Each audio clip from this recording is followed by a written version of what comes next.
Okay, let's dive into one of those questions you've probably never actually asked out loud, but once you hear it, you're never going to be able to forget it. We're talking about the hilarious little paradox behind one of our strangest and most common phrases. Right? It's a phrase we all know, we've all used, but have you ever just stopped and thought about it? Why in the world do we say we're taking a dump when the whole point of the action is to leave something behind? Logically, it makes absolutely zero sense. And that's really the heart of it, isn't it? This is a genuine logical problem. We've all just collectively agreed to accept this completely backwards phrase as totally normal. So first, let's break down exactly why it feels so, well, wrong. I mean, that's the whole thing. The verb just doesn't seem to match the action at all. It feels so counterintuitive because your brain knows you're not acquiring anything, you're not getting anything. You are, in fact, doing the exact opposite. And this slide just lays the contradiction completely bare. The word we use, taking, implies we're gaining possession of something. But what we do is about leaving something behind, depositing it.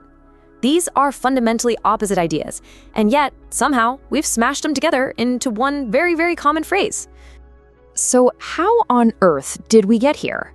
Well, like with so many weird phrases in English, the answer comes from a little clue hidden way back in the past. We gotta unpack the slang. See, this isn't some newfangled invention. The key to this whole puzzle is understanding that while the phrase stuck around, its original meaning kind of got lost over time. And here it is. This is the aha moment. In old slang, the word dump wasn't a noun. It wasn't the thing you were leaving behind. No, dump was the verb.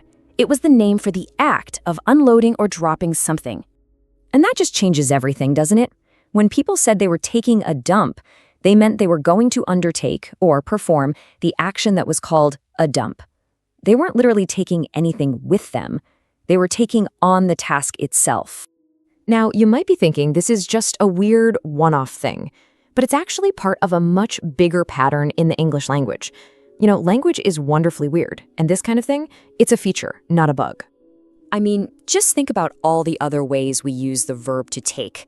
We take a shower, but we're not bottling up the water and taking it with us.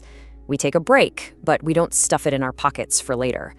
We take a look, but we don't physically grab what we're seeing. In all of these cases, take just means to, initiate or engage in activity. Okay, so let's bring this all home. This gets us to the final and maybe the most important takeaway about how language actually works in the real world. Sometimes it all comes down to vibes over strict accuracy. So yeah, let's just be super clear. If you analyze this phrase with pure, cold logic in today's world, it makes no sense. Technically, it is backwards.